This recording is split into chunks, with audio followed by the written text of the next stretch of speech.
Hello guys, good morning.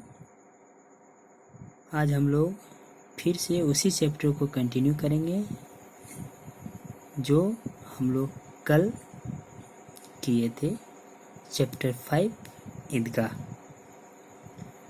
जैसा कि आप जानते हैं,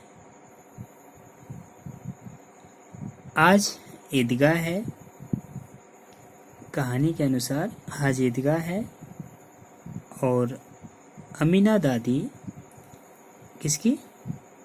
हामिद की। वह अपने कमरे में बैठी रो रही है क्योंकि उसके पास घर में एक दाना तक नहीं है और ईद जैसा पर्व हो तो आप समझ सकते हैं कि उनके दिल में क्या बीतती है। क्योंकि हामिद के मम्मी पापा जीवित नहीं है और उसे कैसे मेले में जाने दे। वह चल पाएगा या नहीं, पैरों में जूते तक भी नहीं हैं।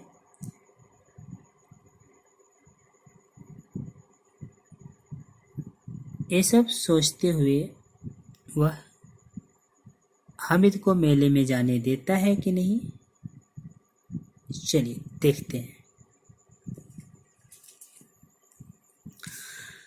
उस दिन फहमोन के कपड़े सिले थे, 8 आने पैसे मिले थे। उस अठन्नी को ईमान की तरह बचाती चली आती थी इसी ईद के लिए। अमीना ने उसमें से 3 पैसे हामिद को दिया और उसे मेला देखने भेजा। आखिर ईद के लिए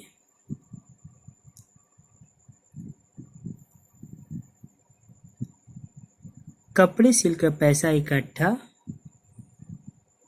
किए हैं 8 आने, उसमें से 3 पैसे हामिद को देकर मेला देखने भेजा। गांव से मेला चला और बच्चों के साथ हामिद भी जा रहा था। कभी उसके सब दौड़कर आगे निकल जाते और फिर किसी पेड़ के नीचे खड़े होकर साथ वालों का इंतजार करते। यह लोग इतने धीरे धीरे क्यों चल रहे हैं? बच्चे इन्हीं प्रश्नों के साथ कभी तर्क वितर्क करते चले जा रहे हैं। हामिद के पैरों में तो जैसे पर लग गए हो। एक ही उड़ान पर मतलब पंख होता है, एक ही उड़ान से वो डायरेक्ट सीधा मेले में जाकर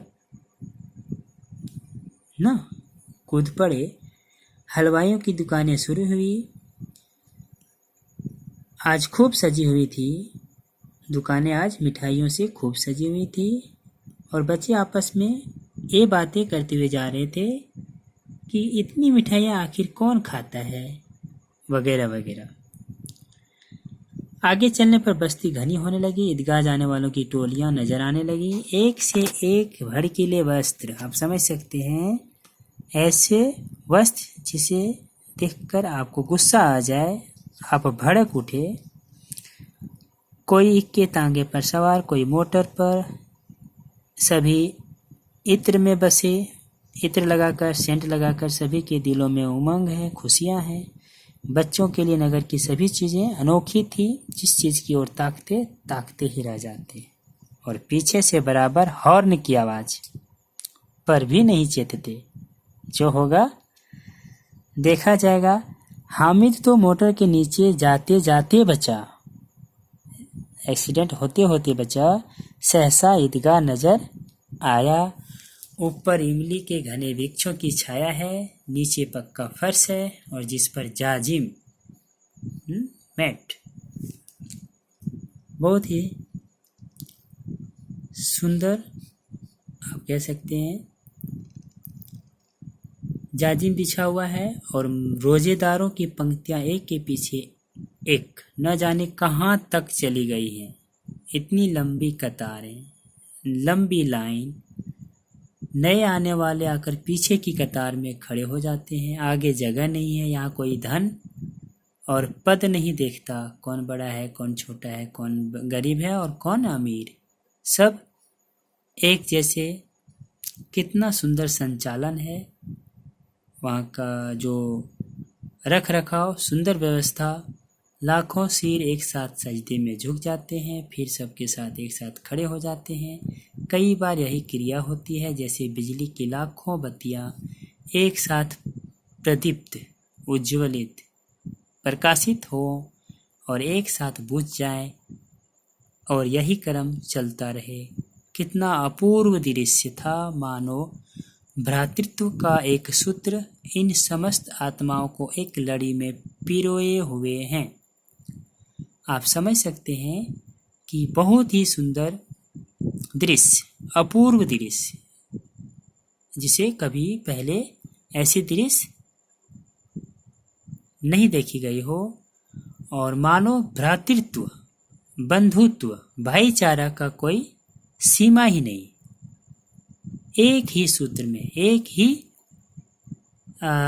धागे में पिरोए हुए, सजाए हुए ना, जैसे मोतियों के दाने एक ही धागे में, एक ही रस्सी में पिरो कर ना, गूंथ कर एक माला तैयार किया जाता है। ठीक उसी तरह लाखों सिर एक साथ सजदे में झुक जाते हैं और एक साथ फिर खड़े भी हो जाते हैं, मानो बिजली की लाखों बत्तियां एक साथ जल रही हो ना। नमाज खत्म हो गई है, लोग आपस में गले मिल रहे हैं, तब मिठाई और खिलौने की दुकान पर धावा होता है। लोग टूट पड़ते हैं मिठाई और खिलौने की दुकानों पर।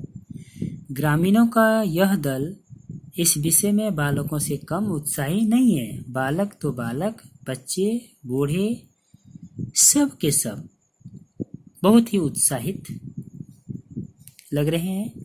यह देखो हिंडोला है, 1 पैसा देकर चढ़ जाओ। कभी आसमान पर जाते हुए मालूम होंगे तो कभी जमीन पर गिरते हुए।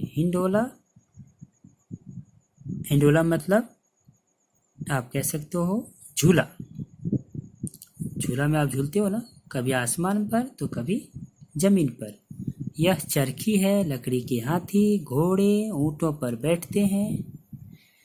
हामिद दूर खड़ा है, 3 ही पैसे तो उसके पास हैं। अपने कोष का 1/3 जरा सा चक्कर खाने के लिए नहीं दे सकता। आप समझ सकते हैं, जिसके पास 3 ही पैसे हों और उसके सामने में लकड़ी के हाथी, घोड़े, ऊंटों ना, चरखी, झूला, हिंडोला जिसको कहते हैं आदि हो, तो आप अपनी ख्वाहिश को पूरा नहीं कर सकते, अपनी इच्छा को पूरा नहीं कर सकते, क्योंकि आपके पास 3 ही पैसे हैं और शायद झूला झूलने का कुछ ज़्यादा ही रकम आपको देना पड़े। इधर दुकानों की कतारें लगी हुई है, लाइन, दुकान के आगे दुकान, पीछे दुकान नहीं, तरह तरह के खिलौने हैं। खिलौने का नाम सिपाही और गुनरिया, राजा और वकील, भिश्ती और साधु। भिश्ती पानी छिड़काव करने का कोई वस्तु। वाह कितने सुंदर खिलौने हैं। महमूद सिपाही लेता है। महमूद क्या लेता है? सिपाही, वो भी खाकी वर्दी और लाल पगड़ी वाला, कंधे पर बंदूक रखे हुए। मालूम होता है अभी कवायद किए चला रहा है। मोहसिन को भिश्ती पसंद है, कमर झुकी हुई है, ऊपर मशक रखे हुए हैं। मशक आप कह सकते हैं पानी रखने का कोई चमड़े वाला थैला, इसका मीनिंग पीछे दिया गया है। मशक का मुंह एक हाथ से पकड़े हुए है, कितना प्रसन्न है, शायद कोई गीत गा रहा है, बस मशक से पानी उड़ना ही चाहता है। नूरे को वकील से प्रेम है, मालूम होता है अभी किसी अदालत से जीरा या बहस किए चले आ रहा है। यह सब 2-2 पैसे के खिलौने हैं। हामिद के पास कुल 3 पैसे हैं। इतने महंगे खिलौने वह कैसे लें? खिलौना कहीं हाथ से छूट पड़े तो चूर चूर हो जाए, जरा पानी पड़े तो सारा रंग धुल जाए। ऐसे खिलौने लेकर वह क्या करेगा? एक किस काम के? इन्हीं प्रश्नों में वह उलझा हुआ है और कहीं न कहीं उसे इस बात का भी दुख है कि उसके पास केवल 3 ही पैसे हैं। वह सोच समझकर ही खिलौने को खरीदना चाहता है और कभी खरीदना चाहता है लेकिन उसके पास पैसे बहुत कम है और वह अपने आप को इस बात को लेकर असंतुष्ट है कि हाँ, कहीं खिलौने हाथ से छूट पड़े तो चूर-चूर हो जाए तो फिर मेरा 3 पैसा बेकार हो जाएगा ना, आदि। खिलौने के बाद मिठाइयाँ आती हैं। किसी ने रेवड़ियाँ ली है, किसी ने गुलाब जामुन, किसी ने सोहन हलवा मज़े से खा रहे हैं। हामिद बिरादरी से पृथक है। पृथक मतलब अलग।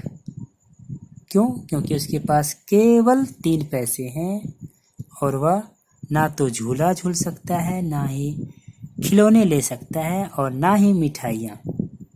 इसीलिए वह अपने दोस्तों से दूर अलग है। अभागे के पास 3 पैसे हैं, क्यों नहीं कुछ लेकर खाता, ललचाई आंखों से सबकी ओर देखता है।